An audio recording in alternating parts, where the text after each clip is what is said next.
दिवसभर काम करूनही वजन कमी होत नाहीये. कदाचित तुम्ही या 5 चुका करत आहात.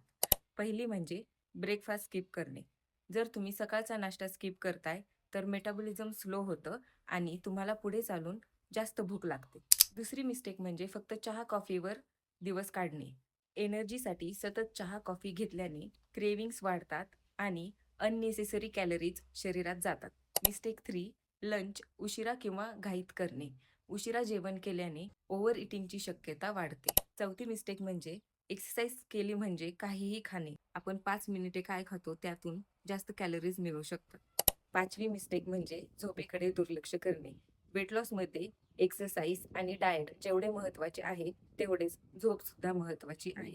रात्री तुम्ही ॲटलीस्ट 7 ते 8 तासाची झोप घेतली पाहिजे. यापैकी किती चुका तुम्ही करताय हे कमेंट करून सांगा आणि अशाच प्रॅक्टिकल वेट लॉस टिप्ससाठी फॉलो करा.